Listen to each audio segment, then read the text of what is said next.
ओम शांति।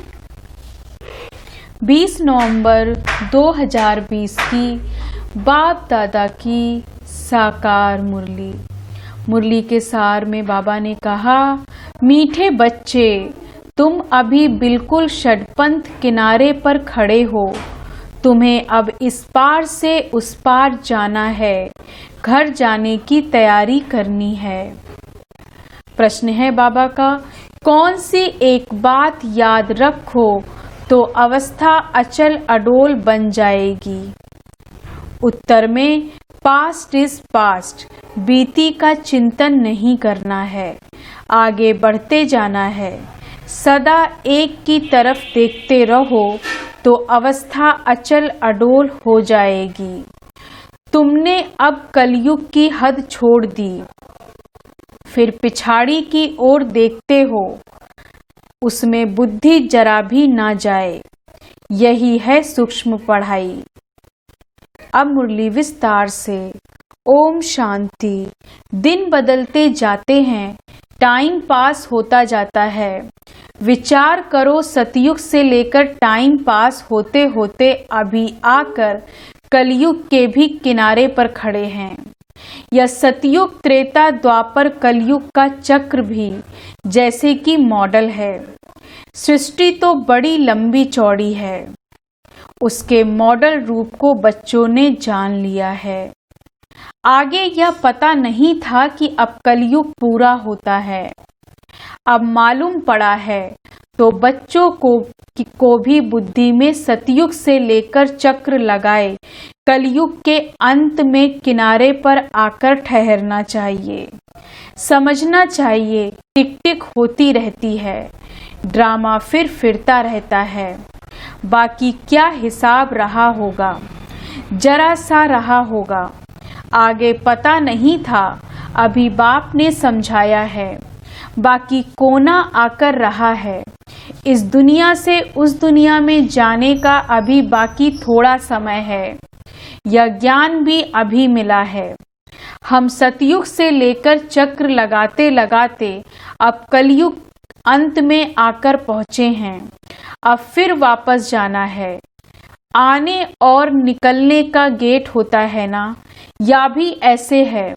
बच्चों को समझाना चाहिए, बाकी थोड़ा किनारा है। यह पुरुषोत्तम संगम युग है ना, अभी हम किनारे पर हैं। बहुत थोड़ा समय है। अब इस पुरानी दुनिया से ममत्व निकालना है। अब तो नई दुनिया में जाना है। समझानी तो बड़ी सहज मिलती है। यह बुद्धि में रखना चाहिए, चक्र बुद्धि में फिरना चाहिए। अभी तुम कलयुग में नहीं हो, तुमने इस हद को छोड़ दिया है। फिर उस तरफ वालों को याद क्यों करना चाहिए, जबकि छोड़ दिया है पुरानी दुनिया को। हम पुरुषोत्तम संगम युग पर हैं, फिर पिछाड़ी में देखें भी क्यों। बुद्धि योग विकारी दुनिया में क्यों लगाएं। यह बड़ी सूक्ष्म बातें हैं। बाबा जानते हैं, कोई कोई तो रुपए में एक आना भी समझते नहीं हैं। सुना और भूल जाते हैं। तुमको पिछाड़ी तरफ नहीं देखना है, बुद्धि से काम लेना है ना। हम पार निकल गए, फिर पिछाड़ी में देखें ही क्यों। Past is past. बाप कहते हैं, कितनी महीन बातें समझाते हैं, फिर भी बच्चों का कांध पिछाड़ी में क्यों लटका रहता है। कलयुग तरफ लटका हुआ है। बाप कहते हैं, कांध इस तरफ कर दो। वह पुरानी दुनिया तुम्हारे काम की चीज नहीं है।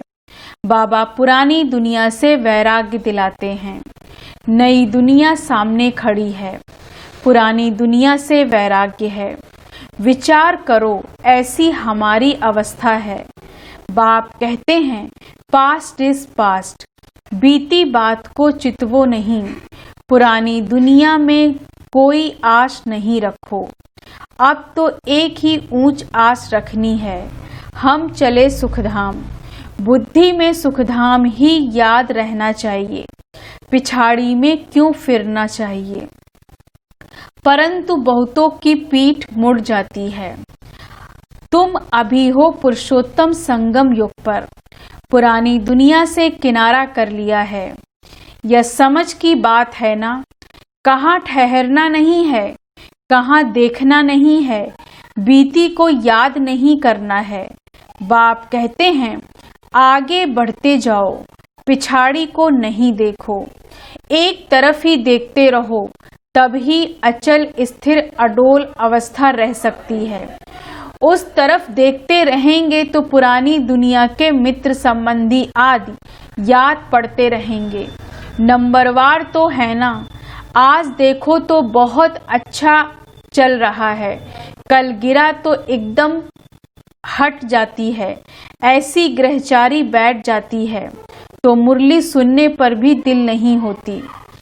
विचार करो, ऐसा होता है ना। बाप कहते हैं तुम अभी संगम पर खड़े हो तो रुख आगे रखना चाहिए, आगे है नई दुनिया, तभी खुशी होगी। बाकी षडपंथ बहुत समीप किनारे पर है। कहते हैं ना, अभी तो अपने देश के झाड़ देखने में आते हैं, आवाज करो तो झट व सुनेंगे। षडपंथ अर्थात बिल्कुल सामने हैं। याद करते हो और देवताएं आ जाते हैं। आगे थोड़े ही आते थे, सूक्ष्म वतन में ससुरघर वाले आते थे क्या?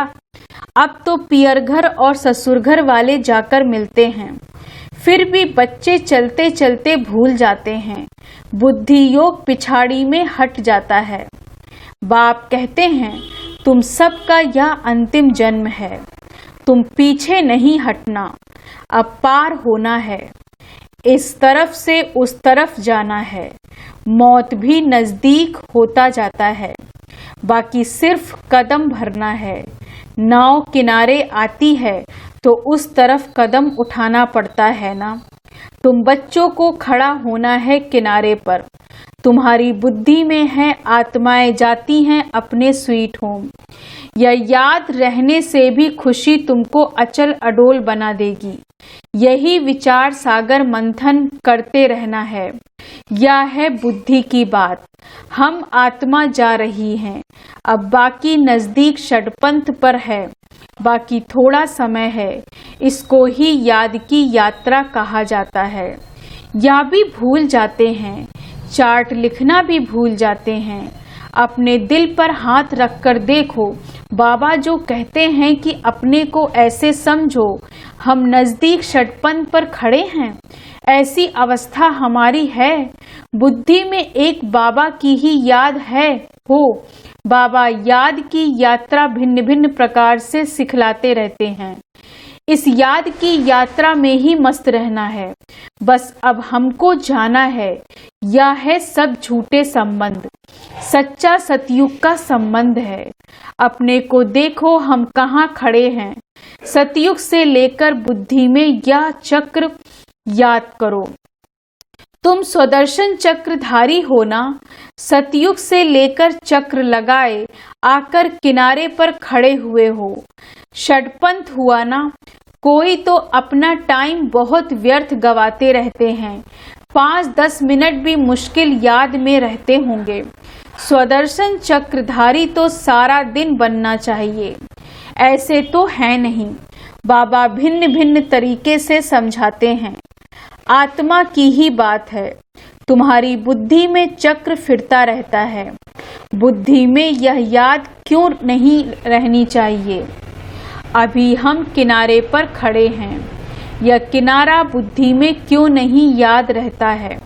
जबकि जानते हो हम पुरुषोत्तम बन रहे हैं, तो जाकर किनारे पर खड़े रहो, जो मुआफिक चलते ही रहो। क्यों नहीं यह प्रैक्टिस करते हो? क्यों नहीं चक्र बुद्धि में आता है? यह स्वदर्शन चक्र है ना। बाबा शुरू से लेकर सारा चक्र समझाते रहते हैं। तुम्हारी बुद्धि सारा चक्र लगाए आकर किनारे पर खड़ी रहनी चाहिए, और कोई भी बाहर का वातावरण झंझट ना रहे। दिन प्रतिदिन तुम बच्चों को साइलेंस में ही जाना है, टाइम वेस्ट नहीं गवाना है। पुरानी दुनिया को छोड़ नए संबंध से अपना बुद्धि का योग लगाओ। योग नहीं लगाएंगे तो पाप कैसे कटेंगे? तुम जानते हो यह दुनिया ही खत्म होनी है। इनका मॉडल कितना छोटा है। 5000 वर्ष की दुनिया है। अजमेर में स्वर्ग का मॉडल है, परंतु किसको स्वर्ग याद आएगा क्या? वह क्या जाने स्वर्ग में से। समझते हैं स्वर्ग तो 40,000 वर्ष के बाद आएगा। बाप तुम बच्चों को बैठ समझाते हैं, इस दुनिया में कामकाज करते बुद्धि में यह याद रखो कि यह दुनिया तो खत्म होने वाली है। अब जाना है, हम पिछाड़ी में खड़े हैं। कदम कदम जू मिसल चलता है, मंजिल कितनी बड़ी है। बाप तो मंजिल को जानते हैं ना। बाप के साथ दादा भी इकट्ठा है। वह समझाते हैं तो क्या यह नहीं समझा सकते? या भी सुनते तो हो ना। क्या यह ऐसे ऐसे विचार सागर मंथन नहीं करता होगा? बाप तुमको विचार मंथन करने की पॉइंट सुनाते रहते हैं।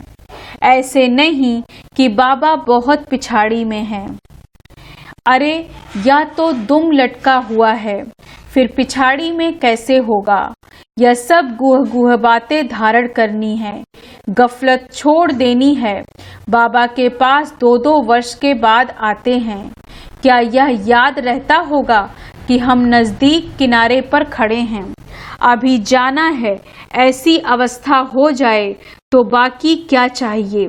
बाबा ने यह भी समझाया है, डबल सिरताज यह सिर्फ नाम है, बाकी लाइट का ताज कोई वहां रहता नहीं है। यह तो पवित्रता की निशानी है। जो भी धर्म स्थापक हैं उनके चित्रों में लाइट जरूर दिखाते हैं, क्योंकि वह वाइसलेस सतो प्रधान हैं। फिर रजो तमो में आते हैं। तुम बच्चों को नॉलेज मिलती है, उसमें मस्त रहना चाहिए। भल तुम हो इस दुनिया में, परंतु बुद्धि का योग लगा रहे।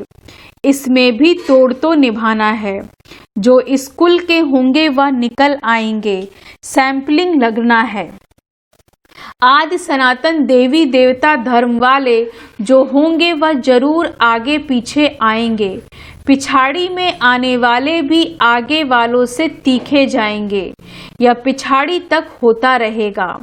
वह पुरानों से तीखे कदम बढ़ाएंगे। सारा इम्तिहान है याद की यात्रा का। भल देरी से आए हैं, याद की यात्रा में लग जाएं और सब धंधा दोरी छोड़ इस यात्रा में बैठ जाएं। भोजन तो खाना ही है। अच्छी रीति याद में रहे तो इस खुशी जैसी खुराक नहीं। यही तात लगी रहे। अभी हम जाते हैं। 21 जन्मों का राज्य भाग्य मिलता है। लॉटरी मिलने वालों को खुशी का पारा चढ़ जाता है ना। तुमको बहुत मेहनत करनी है। इसको ही अंतिम अमूल्य जीवन कहा जाता है। याद की यात्रा में बहुत मजा है। हनुमान भी पुरुषार्थ करते करते स्थैर्यम बनाना। भंभोर को आग लगी, रावण का राज्य जल गया। यह एक कहानी बना दी है। बाप यथार्थ बात बैठ समझाते हैं। रावण राज्य खलास हो जाएगा। स्थैर्यम बुद्धि इसको कहा जाता है। बस अब षटपंथ है। हम जा रहे हैं। इस याद में रहने का पुरुषार्थ करो, तब खुशी का पारा चढ़ेगा। आयु भी योग बल से बढ़ती है। तुम अभी दैवी गुण धारण करते हो, फिर वह आधा कल्प चलती है। इस एक जन्म में तुम इतना पुरुषार्थ करते हो जो तुम जाकर या लक्ष्मी नारायण बनते हो, तो कितना पुरुषार्थ करना चाहिए। इसमें गफलत व टाइम वेस्ट नहीं करना चाहिए। जो करेगा सो पाएगा। बाप शिक्षा देते रहते हैं। तुम समझते हो कल्प कल्प हम विश्व के मालिक हैं। इतने थोड़े टाइम में कमाल कर देते हैं। सारी दुनिया को चेंज कर देते हैं। बाप के लिए कोई बड़ी बात नहीं। कल्प कल्प करते हैं। बाप समझाते हैं, चलते फिरते खाते पीते अपना बुद्धि योग बाप से लगाओ। यह गुप्त बात बाप ही बच्चों को बैठ समझाते हैं। अपनी अवस्था को अच्छी रीति जमाते रहो, नहीं तो ऊंच पद नहीं पाएंगे। तुम बच्चे नंबरवार पुरुषार्थ अनुसार मेहनत करते हो, समझते हो अभी तो हम किनारे पर खड़े हैं, फिर पिछाड़ी में हम क्यों देखें। आगे कदम बढ़ते रहते हैं, इसमें अंतर्मुखता बहुत चाहिए। इसलिए कछुए का भी मिसाल है। यह मिसाल आदि सब तुम्हारे लिए है। सन्यासी तो हैं ही हठयोगी, वह तो राजयोग सिखला ना सके। वो लोग सुनते हैं तो समझते हैं यह लोग हमारी इंसल्ट करते हैं, इसलिए यह भी युक्ति से लिखना है। बाप बगैर राजयोग कोई सिखला ना सके। इनडायरेक्ट बोला जाता है तो ख्याल ना हो, युक्ति से चलना होता है ना। जो सर्प भी मरे लाठी भी ना टूटे। कुटुंब परिवार आदि सबसे प्रीत रखो, परंतु बुद्धि का योग बाप से लगाना है। तुम जानते हो हम अभी एक की मत पर हैं, यह है देवता बनने की मत। इसको ही अद्वैत मत कहा जाता है। बच्चों को देवता बनना है। कितना बार तुम बने हो, अनेक बार। अभी तुम संगम युग पर खड़े हो, या अंतिम जन्म है। अब तो जाना है, पिछाड़ी में क्या देखना है। देखते हुए फिर भी अपनी अडोलता में तुम खड़े रहो। मंजिल को भूलना नहीं है। तुम ही महावीर हो जो माया पर जीत पाते हो। अभी तुम समझते हो हार और जीत का यह चक्र फिरता रहता है। कितना वंडरफुल ज्ञान है बाबा का। यह पता था क्या कि अपने को बिंदी समझना है। इतनी छोटी सी बिंदी में सारा पार्ट नूंधा हुआ है। जो चक्र फिरता रहता है बहुत वंडरफुल है। वंडर कह छोड़ना ही पड़ता है। अच्छा, मीठे मीठे सिकी लधे बच्चों प्रति माता पिता बाप दादा का याद प्यार और गुड मॉर्निंग। रूहानी बाप की रूहानी बच्चों को नमस्ते। हम रूहानी बच्चों की रूहानी बाप दादा को गुड मॉर्निंग, नमस्ते नमस्ते नमस्ते। धारणा के लिए मुख्य सार। पहली पॉइंट, पीछे मुड़कर नहीं देखना है। किसी भी बात में ठहर नहीं जाना है। एक बाप की तरफ देखते हुए अपनी अवस्था एक रस रखनी है। बुद्धि में याद रखना है कि अभी हम किनारे पर खड़े हैं। घर जाना है, गफलत छोड़ देनी है। अपनी अवस्था जमाने की गुप्त मेहनत करनी है। वरदान है आज बाबा का, विहग मार्ग की सेवा द्वारा विश्व परिवर्तन के कार्य को संपन्न करने वाले सच्चे सेवाधारी भव। विहंग मार्ग की सेवा द्वारा विश्व परिवर्तन के कार्य को संपन्न करने वाले सच्चे सेवाधारी भव। विस्तार से, विहंग मार्ग की सेवा करने के लिए संगठित रूप में रूप और बसंत, इन दो बातों का बैलेंस चाहिए। जैसे बसंत रूप से एक समय पर अनेक आत्माओं को संदेश देने का कार्य करते हो, ऐसे ही रूप अर्थात याद बल द्वारा, श्रेष्ठ संकल्प के बल द्वारा विहंग मार्ग की सर्विस करो। इसकी भी इन्वेंशन निकालो। साथ साथ संगठित रूप में दृढ़ संकल्प से पुराने संस्कार, स्वभाव व पुरानी चलन के तिल व जौ यज्ञ में स्वाहा करो। तब विश्व परिवर्तन का कार्य संपन्न होगा अथवा यज्ञ की समाप्ति होगी। स्लोगन है आज का, बालक और मालिकपन के बैलेंस से प्लान को प्रैक्टिकल में लाओ। बालक और मालिकपन के बैलेंस से प्लान को प्रैक्टिकल में लाओ। ओम शांति। धन्यवाद बाबा, धन्यवाद।